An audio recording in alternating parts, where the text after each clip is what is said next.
You know, I think about us, the three of us, what we could be. I think about it all the time. Please. It's terrible. No, it's not. I know June. She's my friend. I care about her. How's your day going? You look pretty. Thanks. I wore it just for you. Her father's a driver named Nick. He helped me to survive. Yes, you can, because I can't lose you. I'm not gonna let anything happen to you. What about you? Your girlfriend is a badass. Welcome to Above the Garage, a Nick and June, the Handmaid's Tale podcast. Hi, friends. Welcome to our spoiler-free analysis of Season 2, Episode 3 of The Handmaid's Tale, which is entitled Baggage. Let's do our round of introductions and dive in. Hi, I'm Megan. Hi, I'm Scarlett. Hi, I'm Julia. And I'm Kate. So this episode opens with June running around the Boston Globe, and I love the song. It's Go by Juice WRLD. Oh, Juice WRLD and the Kid. But it's just like such a fun song for her to run around, and we see how like huge the globe is. And she ends up at the memorial that she had started making in the last episode and is walking around inside the circle doing her voiceover. She says, women are so adaptable. It's truly amazing what we can get used to. I've been here for 2 months. What have I gotten used to? And so we know now that she's been here for 2 whole months. Long time. And then it flashes to more going for a run in Canada. And she's also running through a circular memorial, which is pretty cool. I like the images fading into each other. And she runs back home to Luke, who says they're doing more military exercises along the border, the Canadian and British forces. And Erin comes out. Erin's still around and she's still not talking. And then like I love their non-talking relationship even is kind of cute. And he tells her not to stay in bed all day. So she's still not moved past her trauma all that far. Did you realize that Luke's not working in construction? No, what is it? What is it that he used to do before? I'm under the impression that he wasn't in construction before, but more like an engineer maybe, or like a planner or a supervisor. But if you see, his clothes are dirty and he has work boots. So I think he's doing manual labor. So that's kind of like a change from what I kind of believe he was doing before Gilead to what he's had to do in Canada. Yeah, I don't think we know though. I think the only clue we had was him saying that June saying that Luke was on site that day when Hannah was. So yeah, I can see that might mean he's not normally on site, right? So like you're saying, he was an engineer or something, and now he's doing manual labor. So that's really interesting. I did not notice that. Good observation. He says they're getting ready for an invasion, 1775 all over again. What is the invasion? He's hoping they're going to invade Gilead, or I think he's talking about British invasion, I guess. Right. So, yeah. Like you're maybe more than me an expert in American history. So well, we focus heavily on 1776. So when he said 1775, I was like, oh, I mean, I guess things were happening. Well, at some point the British needed to come. I mean, yes. We didn't win immediately, but okay. So that he was talking about invading Gilead. So he's just like wishful thinking as usual, trying, overly positive. They're going to save everyone. World's going to be great. June's coming home. And Moira's cooking for Luke. He says, thanks, Mom. She says, fuck you. He says, my mom said the same thing. They've got this banter thing going along now, living together happily, the three of them, it seems. Actually, there's one scene where they look really miserable later in the episode, I noticed, but as happily as they can be, I suppose. And then it flashes to June listening to an interview of a guy that joined Sons of Jacob. And she says she's grasping at straws, but straws can be useful. One of the little pigs built a whole house out of them. You were there all the time, but no one noticed you. All right, not no one. And then it flashes back to talking about her mom, Holly. I hadn't her taking her to a protest when she was a kid, but she thought that she was taking her to feed the ducks. And she's like, I should have known who feeds the ducks at night. And she says she loves seeing her mom like that. But this whole episode, you just see this huge contrast between Holly's rebel self and June's not rebel self yet. Yeah, that dynamic's really interesting. Right. And I guess I meant to look that up, but I guess it was like a take back the night kind of thing, because they were she said they were writing. I learned later those hundreds of papers were like the names of their rapists, and so that must be especially interesting to her now. I think she went to that flashback because when she's looking at the clippings in the newspaper, there's the one that she touches is talking about a protest. And then she flashes back to that scene with her mom. Right. Because her mom was constantly like, she said they need to be protesting. She knew something was coming. And June didn't listen. She said there were so many papers it looked like snow. And that's just really sad. When this transition to the flashback, when June was a kid happened. Yeah. I mean, she said when she's looking at the SLJ clippings and the newspaper articles, she said like they've always been there, and then the flashback is happening. Yeah. So, like, I was wondering, like, how long are they around? Because she was still like, does she refer to the sons of Jacob in particular, or just like groups of them? Right. I think the roots of it, the idea has always been there. It's been brewing, and now it's here. That's why her mom was always on alert and telling her to be aware something like this can happen, because you can see things if you're paying attention. And I feel like we can see and understand that a lot better than I could the first time. Definitely. Yeah, I mean, just like a lot of racism and stuff that has come out of the woodwork that I didn't realize the amount was still around, they didn't feel comfortable being themselves, and some things changed and they did. So it hits home watching this. And then it's back to her current time, sorting through the newspaper research. And Nick comes out and hands her coffee. And this is where I think you see most that they've, that it's been 2 months, because they're very like couply, comfortable, domestic almost. Yeah. Comfortable with each other. And he hands her the coffee and she's joking with him like, Rita's going to kill you. And he's looking through the clippings, which is interesting because she does have like a Sons of Jacob area. And I do not think that they have had that conversation. And I'm surprised that would be avoidable when she's doing all this research. But you can tell they're just really in love. They're really comfortable. When she says, you didn't wake me. He says, you didn't wake me. And she says, if I wake you, then you leave. How's that a win for me? Which, by the way, if you don't wake him, he's going to die, June. So wake him up. I wonder where he is. Right. When he doesn't come back. Why do we think that he never told her in that moment of the Sons of Jacob? He's ashamed. Yeah. He's just full of guilt. And also, it's always in his mind that there's goodbye, like coming soon. Yeah, especially in the following scene when they hug, and like every hug, and especially this hug when it's literally goodbye. He said they made contact, so he's aware that this might be one of the last times they see each other. So right, and it would have been even more. Yeah, and on top of that, in addition to that, he never thinks that he's gonna get her for like the long term, for life. Yeah. So he doesn't need to tell her. He doesn't want to waste the little time they have together, I guess. And he probably thinks that it's going to make her hate him. Right. And he knows he's going to be saying goodbye. He's going to be saying goodbye to her. Yeah. So anyway, I think that it's very much on his mind, but he decides not to tell her. And so, so then he says, I better be going. And he comes over. I love their little embrace there where her arms go underneath his jacket. And I just think it's very sweet. And then he's finally tells her. So apparently they've spent like the night together, and he hasn't mentioned this because he's dreading it, separating from her. And finally he's like, so they made contact. I think you better get ready to go. And she says, go where? He says, I don't know. I'll try and see what I can find out. I'll try to come back on Tuesday for a couple hours. And she just looks at him and says, Hannah. And he looks like he feels like a failure, like on that front, he says, I'm trying. And she turns around and says, fuck, I can't leave. And then they have the conversation where he's like, getting out is better for everyone. And she's like, it's not better. Nothing is, what is it? Better never means better for everyone, which they've said a couple times. Fred, it came from Fred, right? Yeah. Words of wisdom from Fred Waterford. And he says, no, it's better for Hannah.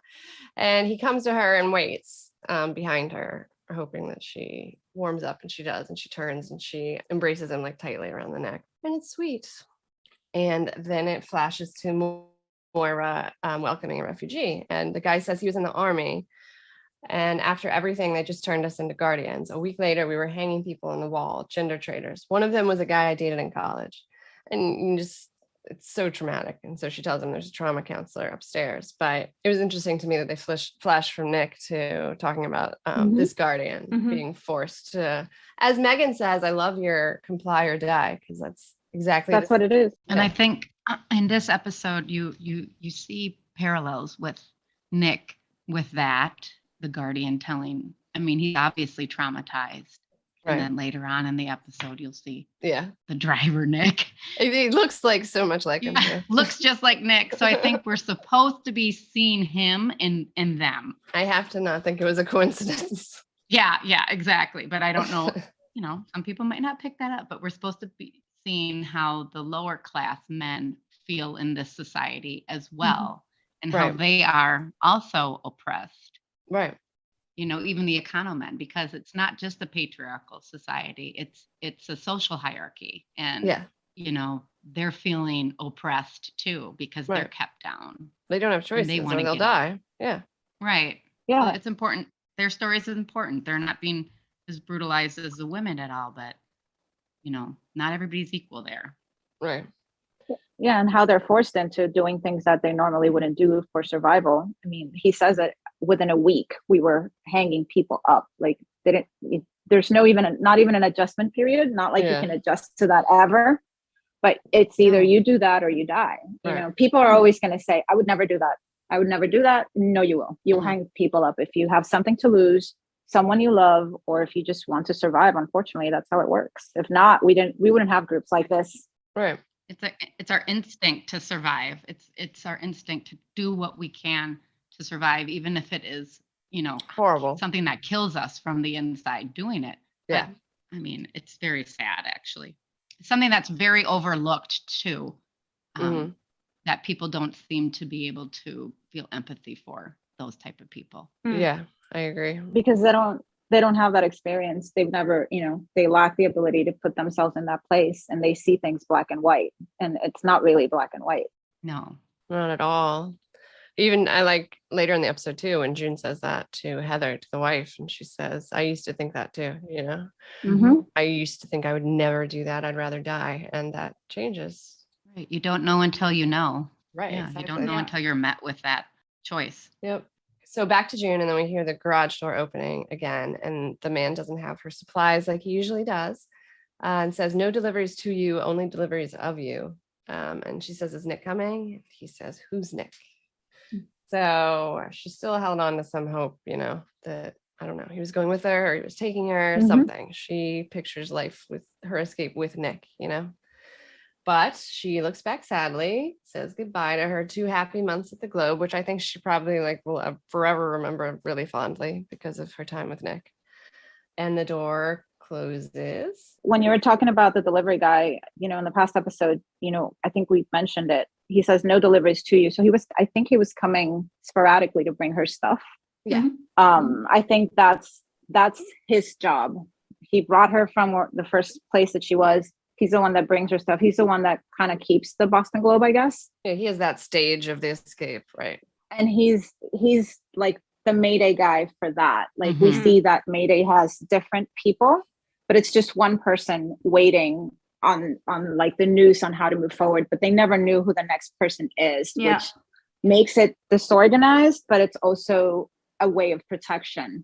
That's why Nick says, they don't tell me anything. And that always got me thinking, what did he have to do to figure all this out, to know where she was? He even says it, like, do you know how hard it was for them to tell me where you were? Yeah. So, the chain of communication is very thin. Like, how do they know if they make it, if they don't make it? Even when he goes to look for her in the Boston Globe, like, he doesn't even know if she's there. So that makes me wonder, did he go back to find her and she was gone? Or did he know that they were going to pick her up? Because it seemed that it's that same night, like he leaves and then the scene points to her sitting waiting, and she hears the truck, and it's the old man. So I always wondered if Nick knew that that she was leaving, and that was just their goodbye. Like it just makes me sad when I think about that. Yeah. Yeah. If he showed up and he was like, oh, she's gone, I didn't Get to say goodbye. Or if he knew and didn't, and just didn't tell her because, I don't know, for whatever reason. It's sad. I don't know.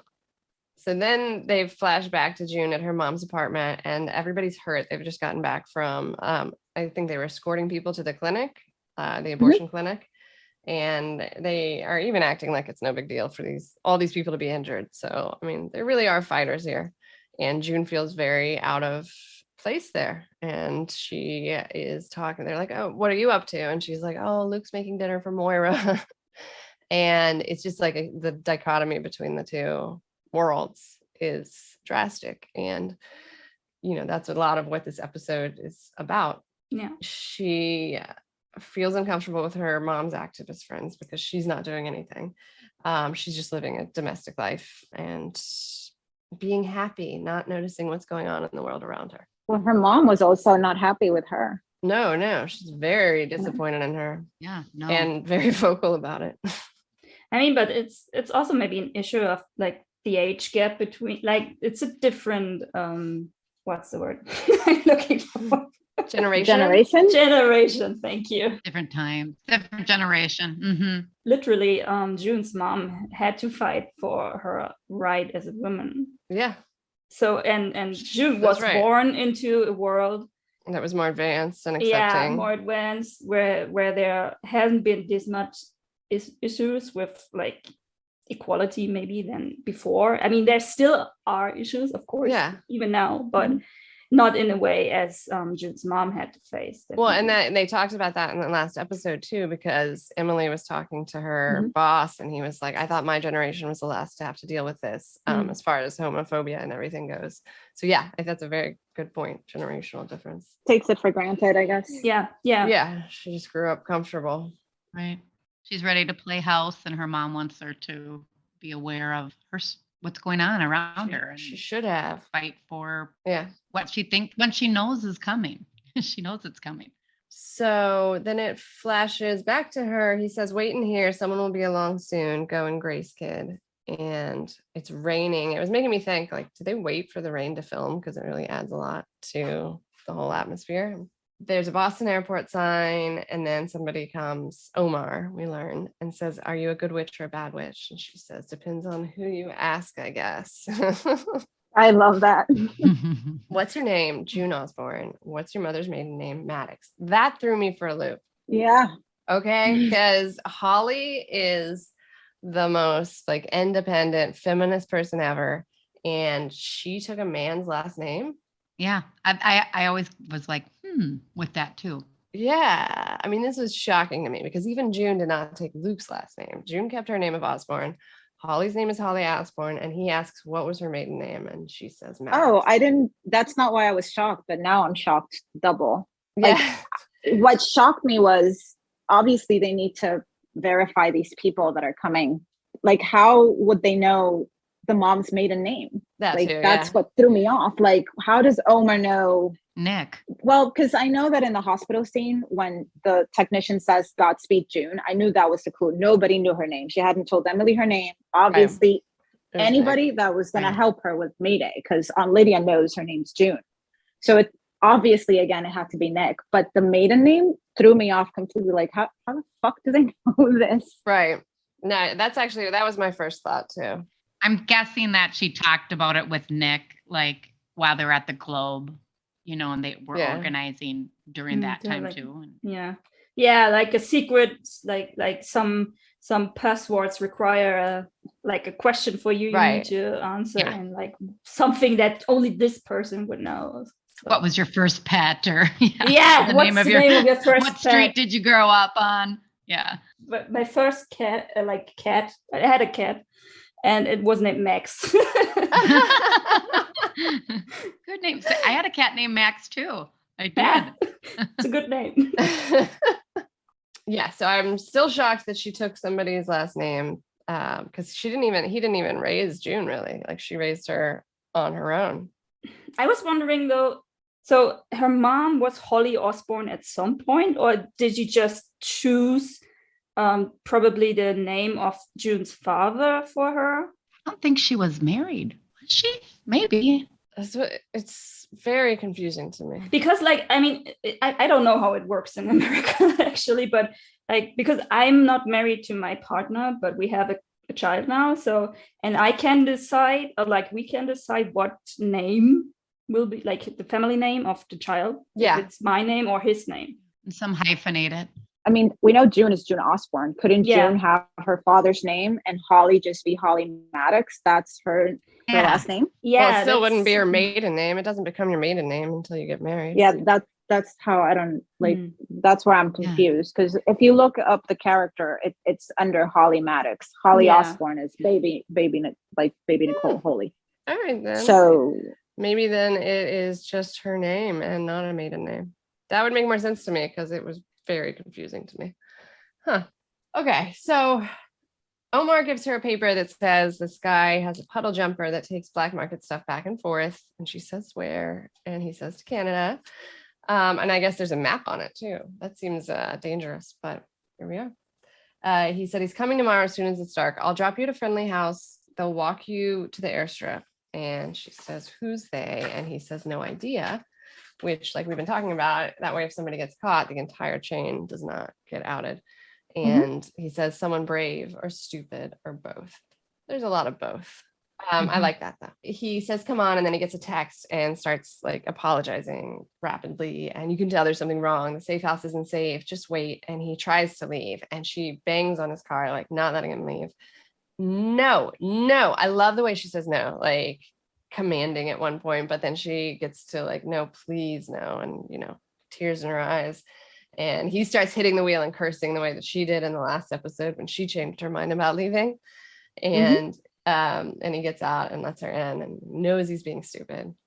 So they pull up to his apartment building. They're sneaking up the stairs. And we finally get to learn a little bit about the Econo people, more than just seeing one, how they live. And she says, this is where I would live if I hadn't been an adulteress. I couldn't remember if in the show they blatantly say June becomes a handmaid because Luke and Annie's marriage is not, their divorce is not legal in Gilead. So she was having an affair when she had the baby. I don't remember if they ever say that outright, but here she does say, if I hadn't been an adulteress, I would be an Econo person. And he has a little boy and his wife comes out and sees her and is just like shocked and says, no. June lets them go talk and like hangs out and plays with the child. And they have such a similar family to June, right? It's an African-American dad, a Caucasian mom, a similarly aged child. And he says, what does the bell do when they're playing with the truck? And the child says it warns people so they can come and help. What does that mean? I didn't understand that. I think he knows that his parents are helping. It must be something. The child knows something that his parents are helpers, or his dad is, at least. That was the impression I got too. I couldn't quite get there. So June, and then the wife comes out and apparently they're going to let her stay unhappily. And she says, thank you for taking me in. And she says, this wasn't my decision. You're a handmaid. That's how they threaten us, with the red dress and the wings. I don't know how you can give your baby up to someone else. I would die first. And this is where June says, yeah, I used to think that too. And it's just such a perfect line for everything in Gilead, you know? Right. That confused me. Yeah. Confused me a bit when I saw it, because she's telling her like, I wouldn't do that. I wouldn't give up my baby. So I'm like, okay, so do these people think that the handmaids volunteer like they told the Mexican delegation? But then she says that's how they threaten us. Right. With the wings and the red dress. So it's like, okay, so you know this is involuntary, and yet you're still judging her for something that you know she has no choice, because you're in another, you have a little bit more freedom. Like, it's a little unfair. I think she's just saying that she would die before she would submit and let them rape her, etc. Before they could tear Hannah out of her arms, which, like you said, she had no choice, obviously. Exactly. But yeah, I was also appalled when she first said that to her. Like, I was wondering, watching this whole family life of them, is like, why do they actually help? Like, why is Omar risking like his whole family? He's brave. I mean, you're right. There's absolutely. But he said he's not brave. Like June asks him, right? I like, know. Are you brave or stupid? And he said, I'm definitely not brave. Well, I think he's just oppressed. I mean, look at him. He can't even practice his faith. I mean, he feels the oppression too. So they know that they don't want to be there either. That they had their life taken away. We don't know what they came from before they were put in this little apartment and basically told to walk around like robots and not get out of line. Not a very fulfilling life for them either. I don't think the Econo people like it either. And it's set up, it's a social hierarchy. So they're probably treated differently if you're, let's say, a doctor or a dentist, a trade skill worker. I mean, there's levels, and I don't know what level they demoted him to. He's now a delivery truck driver. We don't know what he was before. I mean, I don't know if they like this life. So they're probably, let's get the word out and somebody help us. Yeah. We're here. This is not right what's going on. And if you can get handmaids out to tell their story, that can have some impact. I think it's a big risk too. So I understand what Julia's saying. Like, why is he taking that risk? They are oppressed, but they're not as oppressed as the handmaids. They have a little bit of kind of freedom, quote unquote, to do certain things. So yeah, why take the risk of doing something so major, of moving people out? I think it's just because there's always people that are willing to help, even though it's so disorganized. Mm-hmm. They know it's wrong, first and foremost. The society they're living in, they know it's wrong. I do not get the feeling that Heather supports their activities with Mayday probably at all, because they're allowed to be together in this life, even though it sucks. They get to be in the They're same surviving the apartment. game. She wants to keep doing that. She wants to keep surviving the game. Yeah. I mean, it was a pretty normal family life for me. Like when they were looking for Adam's shoes and like the whole interaction, they kind of seemed very happy to me. Right. So but can I was you like, imagine how different it would be coming from our society where and theirs, because we're basically at the same time frame, where we had technology, we could watch TV, we're online, we're on the internet, and then all of a sudden you're in a society where there's nothing. Like she can't read books. So I mean, they're probably really bored. Oh my God, it'd be so boring. They just have to sit and they have wooden toys. They don't even have anything that's really stimulating. I mean, I'm sure they're walking around bored. It's like so sustainable toys, like, and everything's clean and no plastic. Kind of like a prison. I was shocked to see the colorful crayons though. I was like, oh, at least there's some color left. So exciting. Yeah, at least they can draw something colorful. But we would all be in shock if we went from that. We'd be like, yeah, not really free. People are always watching, people are always watching. So always that's what they say. They're always watching. Yeah. Mm-hmm. So we see the Econo people going to church. June watches Heather tying Adam's shoes, remembers tying Hannah's. And that's when they say, be quiet. Everyone here listens to everyone. And the child even chimes in. They really do, he says. And June thanks Omar for everything. So you brave or stupid? I'm not brave. So there you go, he said. So then we flash to Holly and June. And Holly says, I had you when I was 37. You were very wanted. But it's not really a nice conversation. She's actually saying, I'm disappointed in you. Do you really like that job at that publishing place? Do you want to just read other people's words? When you were little, you wanted to be on the Supreme Court. And then June says, well, I also want to marry Jordan Catalano. But Holly keeps pushing and does not let it go. She says, I sacrificed for you and it pisses me off that you're settling. And so that was all about the job. But then as she gets to the sink, Holly starts in about Luke, because they're apparently going to get married now. And she asks how Luke is, and June says he's good. He's been working overtime to get more time off for the wedding. And then Holly says, I don't think you should marry him. And I like that moment of June's face over the sink, because to me, it was almost like she has her own doubts, the look on her face, like something that maybe had crossed her mind before. I don't know. I saw that when she opens the cupboard. Mm-hmm. That's when I see that reaction in her face, and that she's second guessing, listening to what her mom's saying, even though she's annoyed because she feels like she's not living up to her mom's standards. Mm-hmm. And she's like, in her face, you can read that she is having second thoughts about her marriage, especially after Holly uses that word settling, which for me is so important when I analyze this dynamic. Mhm. Yeah, I saw it. To me, I saw it over the sink first. Like the first moment she brought it up, the first moment she said it. I don't know. And then so Holly says, this country's going down the fucking tubes. It's time to get out in the street and fight, not to play house, don't give all that energy to a man. I think it's a mistake. And it's just the theme of this episode, Holly's disappointment in how different June came out to be than what she expected, what she wanted, that she's not a fighter and that she's willing to settle. Like you said, word settling comes up a lot in June's pre-Gilead life with Luke.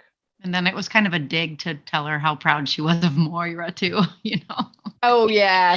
Look at what Moira's doing. June's like, thanks, Mom. Yeah. Yeah, but it's just also like a very different situation for Moira because she's part of this like group as well. I mean, she's a lesbian. Yeah. She's right, African American woman fighting for her rights. Yeah, she needs to fight. Yeah, she's not as privileged as more than June does. Right. Yeah. It's like with Emily as well. You know, Emily. You know, we saw in the past episode. You know, she's obviously gay, so she's in a worse position than June. You know, they're all women, but they all have like different levels of where they're at. June's very complacent, even though she kind of understood, but I always see it as she wanting to go the opposite way of what her mom wanted, kind of like in her rebellious way, because she was going the exact opposite of what her mom wanted her to do, which is something that happens a lot in these types of relationships. So it's interesting. And along with the Holly like telling her that she's settling for Luke, that she doesn't want her to marry Luke, I think you also see that in the show when Moira's so annoyed with his reaction to June losing her job and her money, and how he's just like, whatever, I'll take care of you, and it pisses Moira off and June a little. But I feel like there's just a lot of signs all throughout, even in their happy pre-Gilead life, that this was not the best relationship for who June is. Right. So then it flashes to June looking out of Omar's window, which is insane, by the way. Why? It makes me mad. Are you going I know. to the window? Oh, and the plane with the marbles. It's like, oh right. Yeah. Oh. You can drop one, boom, boom, boom. I'm like, okay. I was so nervous during that scene. Opening the curtains. Yeah. All right. So she's looking out the window and the boy looks back at her and somebody's like pounding on the door or knocking on the door, asking for Omar and Heather, like kind of aggressively though. And they leave. June hides under the bed, but she knows it's dangerous now. And she finds the Quran and a prayer rug under the bed. So has to hide his religion as well. Then she hears bells ringing and she puts the toys away and she's thinking of Hannah and the recorder again and playing with the marbles, like you said. And she says it's almost 5:00. Something's wrong, because he had told her that they'd be back by 2. So it's now been 3 hours. And she flashes back to the Red Center with Aunt Lydia lecturing about, we polluted our water supply, our air, our bodies. And when we were shocked when our world started dying, but through our labors, through the work of the penitent, we can heal. And that's right when Moira like grabs her hand, because she's seen a picture of Holly, of her mom, on the screen at the colonies. And a single tear falls down June's cheek, which happens a lot in this episode. And then they're whispering at night, and Moira asks how she thinks they got to her. And she said that the clinics destroyed all the abortion records to protect them. June said she told Holly that it wasn't safe. And Moira says, you were right. And then June's like, yeah, but so is she. She knew. Moira, she always knew. And she's really understanding now how right her mom always was to be out there fighting. And Moira says, at least it will go fast in the colonies. And she said, not for her, she'll fight like hell. And then I like what she says now too. She says, back to her in June in present time in Omar's apartment. She says, I waited before. I thought things might be okay. I swore I'd never do that again. So she takes Heather's Icona clothes and gets ready to go. I get really sad though when she leaves Nick's brown shirt there, because I really like that shirt. But now she can wear 50 shades of gray. That's right. And she takes the puddle jumper map that she has. She walks with the crowd of Icona people. I like Megan, when you said they look like robots, because that is exactly what nobody's talking to each other. I wrote exactly same. Yeah. Yeah. Like Stepford Wives. Yeah, it's like they had all a clock and walked out at the same time. Yeah, it's just like it was like scary. It was so. It was. I think it's an ominous, scary scene. Well, they're under surveillance, so they know they basically have to just act like robots and not get out of line. So, did you realize that the doors of those apartments, like the front doors, all have windows that look like an eye? No, do they? They really look. They have like this eye shape. I mean, I'm not surprised, but that's a good observation. I have to go back and look. So she walks with a crowd of Econo people to the train and talks to someone in, Gilead tongue on the platform, and then gets on the train and gets her map out. And that woman's sitting behind her looking at the map. I don't know what that means, but I happen to notice that. Yeah. The girl, and it was the girl that she was talking to on the platform. The train scene was also kind of funny because she was, when she got in there and was trying to read the like station map or something, it was just pictures, right? Yeah. So how are you supposed to know what it means? Okay, next station is I'll get off at Apple. Did you look at that? Like one was I didn't look. What were they? I paused and one looked like a person was about to get hit by a car. And the bus. So it's like, okay, next station person is going to get hit by a car and bus. I get off there. Skip that one.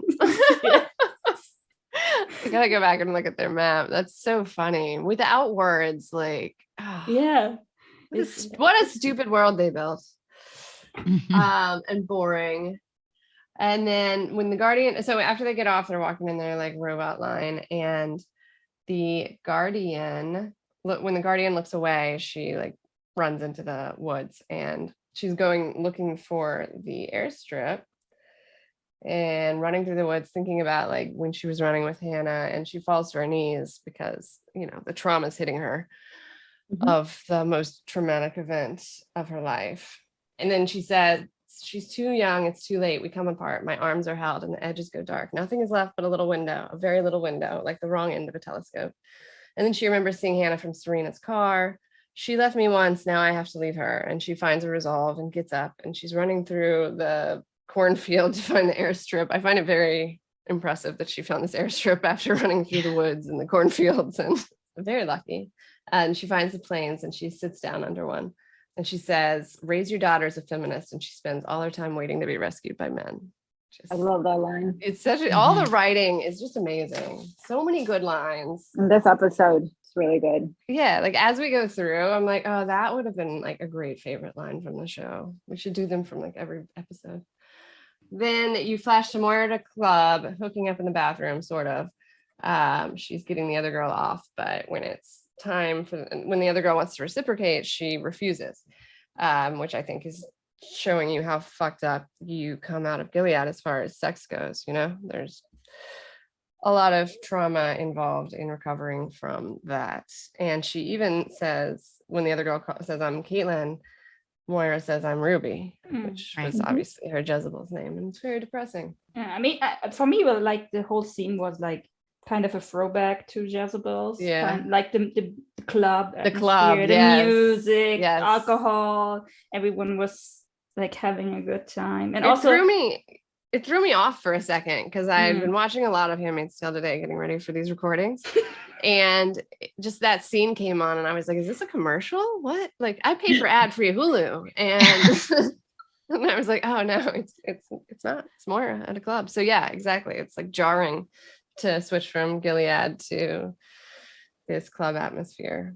But yeah, and it makes sense. She's struggling to overcome that kind of trauma. Yeah, I think like also this meeting with this like refugee former guardian, kind of also put her back into her trauma, because he was talking about gender traders, and she was one as well, and like I think that triggered a lot of.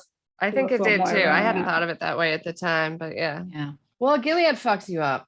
Moira comes home, and this is the scene where everybody just looks really depressed to me. Aaron and Luke and Moira are all like super depressed. And thankfully, Aaron's like, all right, I know how to cheer these people up. I'll speak for the first time in years. She says, blessed be the Fruit Loops. And everybody cracks up. And Moira says, how long have you been holding on to that one? She says, a while. With like a really cute smile. Aaron's adorable. And then back to June, the guy comes, the pilot comes. She says, I'm the handmaid. And he says, how do I know you're the real deal? Because she's not wearing clothes. So she shows him her wound where she cut her ear tag out. And then a driver shows up who looks strangely, suspiciously like another driver that we know. So he looks like Nick, and she looks around again. I feel like she's looking for Nick, like hoping that he's going to just show up because she loves him. But he does not show up. And June remembers Hannah as a baby.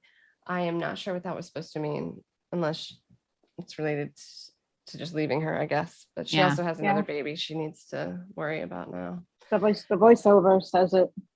She says, no mother is ever completely a child's idea of what a mother should be. Mm-hmm. And I suppose it works the other way around as well. But despite everything, we didn't do badly by one another. We did as well as most. I wish my mother were here so I could tell her I finally know this. So I could tell her I forgive her and ask Hannah to forgive me. Yeah. So I think that voiceover kind of sums up the episode. What she wanted Holly to be and what she wanted to be in her life. I think those are two parallels. We see, that she kind of resents her mother a little bit because her mother was never there for her. Mm-hmm. In certain aspects, she was always fighting. And June wants that. She wants, to be a mother, to have a family. And in this episode, she realizes why her mother wasn't there. And that's why she says, I forgive her. And the fact that she had to realize that she had to leave Hannah is also an ode to that same parallel of the motherhood and the different perspective of motherhoods that the show gives us. And the scene that we skipped right there in the middle is June remembering driving her mom in a convertible with her arms out the window, and like free is the word that like comes to my mind when I'm watching that.